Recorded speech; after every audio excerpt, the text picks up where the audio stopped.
Assalamualaikum warahmatullahi wabarakatuh. Salam sejahtera untuk kita semua. Memperkenalkan, saya Ahmad Soleh, Kepala Sekolah SD Negeri Purwosono, Kecamatan Keteng. Kali ini saya akan memaparkan tentang analisis 9 langkah pengambilan keputusan yang terjadi di sebuah perpustakaan sekolah, di mana melibatkan 2 orang siswa, namun itu harus segera diselesaikan. Namun sebelumnya sedikit saya akan menyampaikan pengantar bahwa menjadi kepala sekolah bukan hanya soal membuat keputusan, tapi memilih dengan bijak di tengah benturan nilai yang nyata, memahami 4 paradigma dan 3 prinsip pengambilan keputusan akan membekali kita dengan kerangka berpikir yang kuat untuk menavigasi dilema moral secara berani, adil, dan beretika. Sebuah keterampilan esensial untuk menjaga integritas, membangun kepercayaan publik, dan menumbuhkan budaya sekolah yang bermartabat.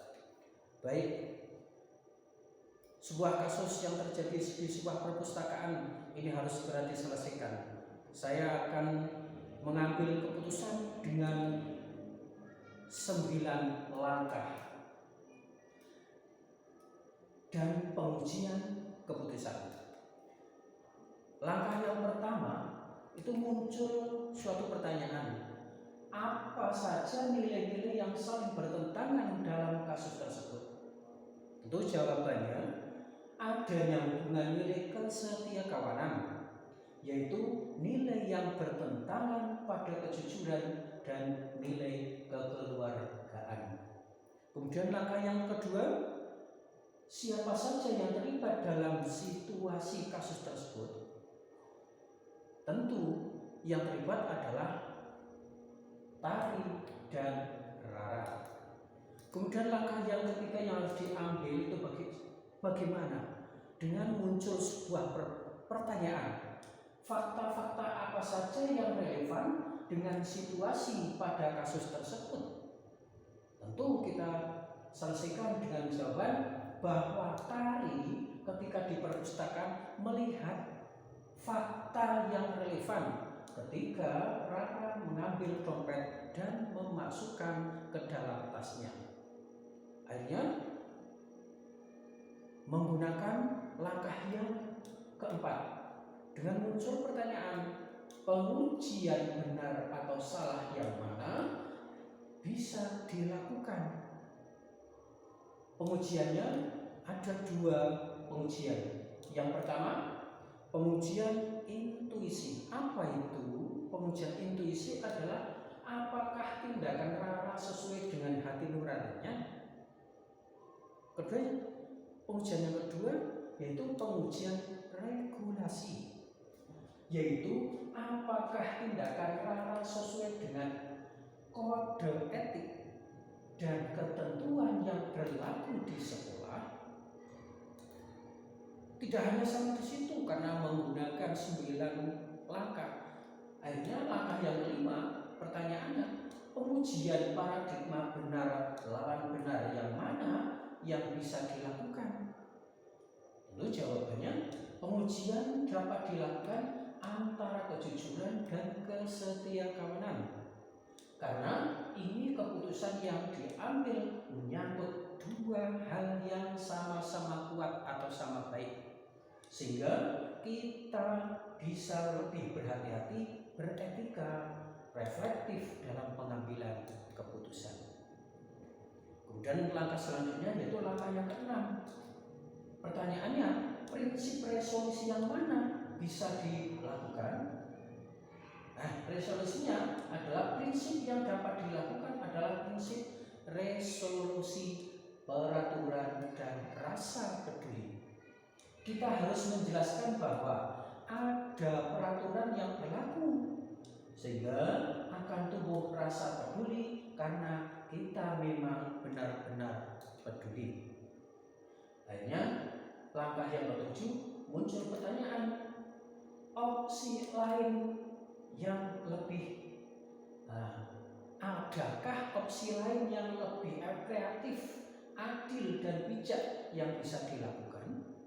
Tentu yang pertama, saya akan mendekati Rara secara individu dengan memberi masukan agar Rara mau mengembalikan dompet Nina dan meminta maaf. Kemudian opsi yang kedua, saya akan memberi pandangan atau gambaran yang tanpa menghakimi. Opsi yang ketiga, yaitu saya akan memberikan dukungan kepada Rara untuk menjadi yang lebih baik. Kemudian langkah yang ke-8, muncul pertanyaan, apakah keputusan akhir yang Bapak Ibu ambil sesuai dengan analisis kasus tersebut? Jawabannya, saya akan menasihati Rara dengan berbagai pendekatan yang sesuai dengan kepribadian Rara. Kenapa? Agar Rara tidak tersinggung dan merasa dihakimi, sehingga Rara akan selalu terbuka untuk berubah ke yang lebih baik. Akhirnya, terakhir langkah yang ke-9, yaitu pertanyaannya, pelajaran apa yang Bapak Ibu dapatkan dari pengambilan keputusan ini dan bagaimana pelajaran tersebut dapat memperbaiki pengambilan keputusan Bapak Ibu di kemudian hari? Tentu jawabannya, pelajaran yang paling berharga adalah dalam proses pengambilan keputusan secara sistematis dan dilanjutkan dengan evaluasi. Ya, evaluasi tidak hanya 1 kali 2 kali, tapi yang bagaimana? Yang kontinu, terus menerus atau berkelanjutan. Nah, demikian pemaparan tentang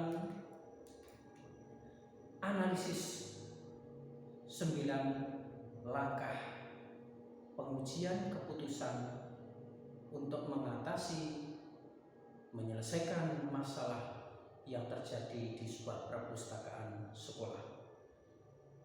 Kurang lebihnya mohon maaf.